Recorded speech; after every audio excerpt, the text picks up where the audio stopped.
अस्सलामुअलैकुम बच्चों, कैसे हो आप लोग? ठीक हो स्टूडेंट्स? हम लोग लास्ट टाइम जो है वो स्टडी कर रहे थे क्लासिफिकेशन ऑफ कार्बोहाइड्रेट्स, और हमने पहली क्लास पढ़ ली थी जिसमें हमने स्टडी किया था मोनोसैकराइड्स को और उसके अंदर मौजूद पॉसिबल क्वेश्चंस को।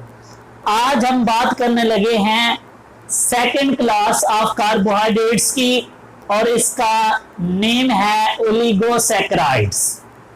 तो मैं इसके अंदर आपको 4.5 से 5 पॉइंट आपके साथ शेयर करने वाला हूं कि ओलिगोसैकराइड्स क्या होते हैं।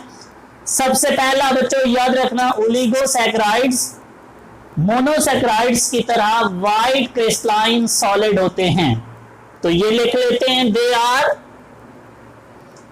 White crystalline solid. बच्चों सेकंड पॉइंट, ओलिगोसैकराइड्स भी स्वीट इन टेस्ट होते हैं, लेकिन अगर हम इनको मोनोसैकराइड के साथ कंपेयर करें तो उनसे माड़े से थोड़े से क्या होते हैं, कम, लेकिन हम इनको भी क्या बोलते हैं, sweet in taste. They are also sweet in taste. बच्चों तीसरी ओलिगोसैकराइड का तीसरा पॉइंट,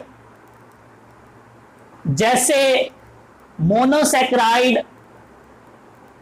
वाटर के अंदर सॉल्युबल होते थे, ये भी सॉल्युबल होते हैं, mean they are also easily soluble in water. हाँ, अगर हम इनको मोनोसैकराइड से कंपेयर करें, अगेन उनसे थोड़े लेस क्या होते हैं, सॉल्युबल, लेकिन हम इनको भी क्या बोलते हैं कि ये भी इजीली क्या होते हैं, soluble in water. They R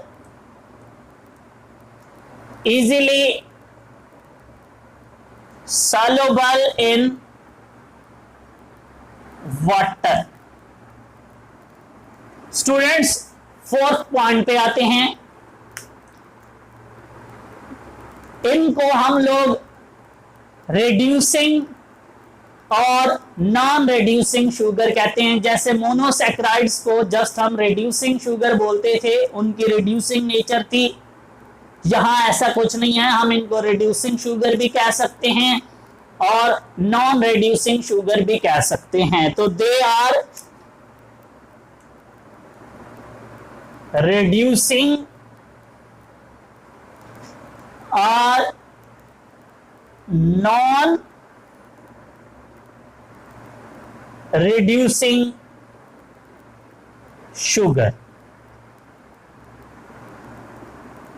G बच्चों, आप लोगों को याद होगा लास्ट टाइम जब हमने मोनोसैकराइड्स पढ़ा था तो मैंने कहा था मोनोसैकराइड्स फर्दर हाइड्रोलाइज नहीं होते क्योंकि वो सिंपल शुगर होते हैं, मजीद वो और ब्रेक नहीं हो सकते।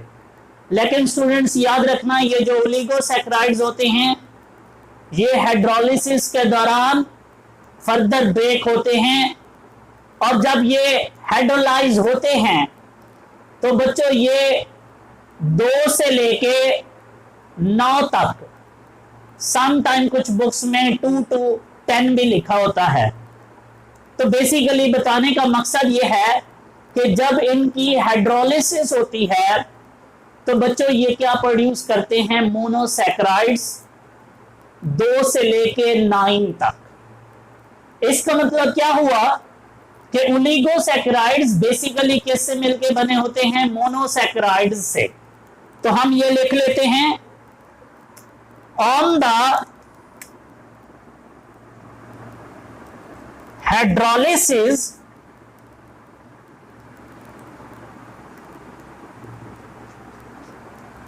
they produce 2 to 9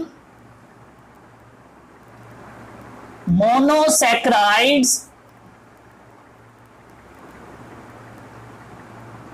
units। अच्छा स्टूडेंट्स, इसका मतलब यह हुआ कि नेक्स्ट पॉइंट मैं बताने लगा हूं इसकी classification.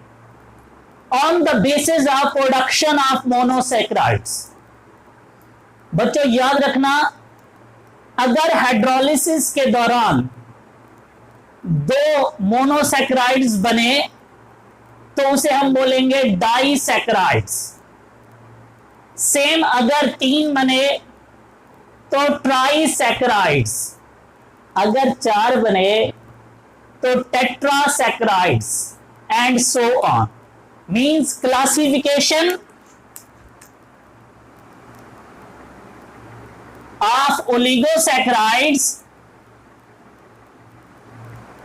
on the basis of how many monosaccharides are produced during the hydrolysis। तो बच्चों कौन कौन सी क्लासेस हैं? एक है हमारे पास डाइसैकेराइड्स,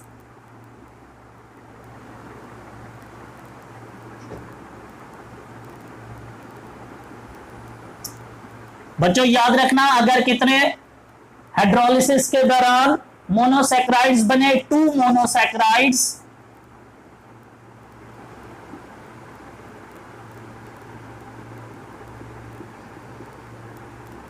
यूनिट। सेम बच्चों एक है इसकी ट्राइसैकेराइड्स,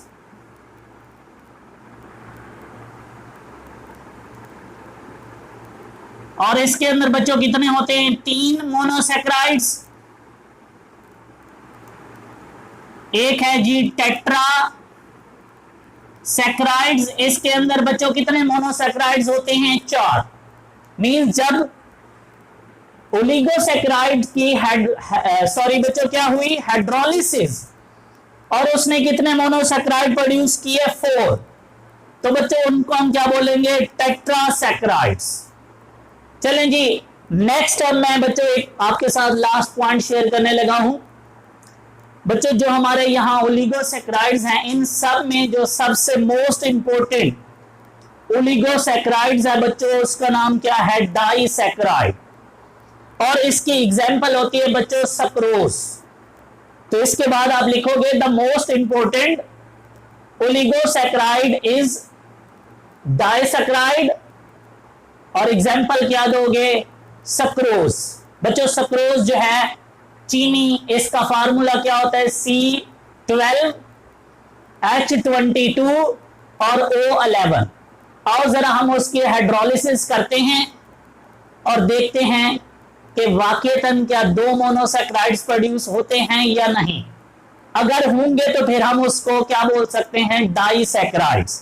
तो ये देखो बच्चों, ये है मेरे पास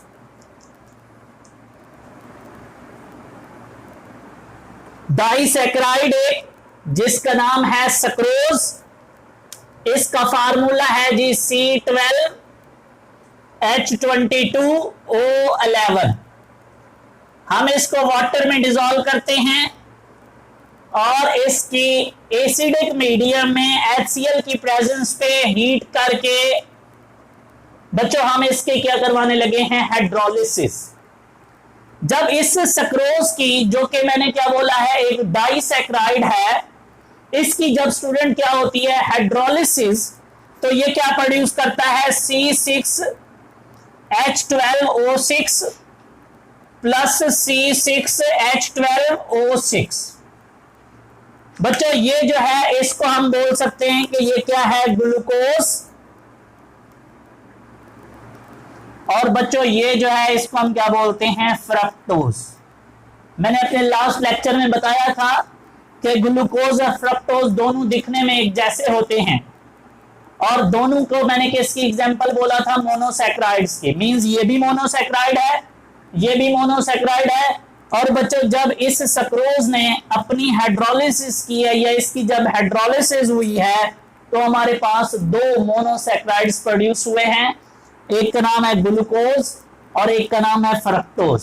इनके बारे में मैं अपने लास्ट लेक्चर में बता चुका हूं। तो चलो जी, ये हमारा छोटा सा एक टॉपिक था, इसको आपने याद रखना है। अगर आपसे ओलिगोसैकेराइड्स पूछा हो तो बच्चों ये वाली सारी बातें आपको आनी चाहिए।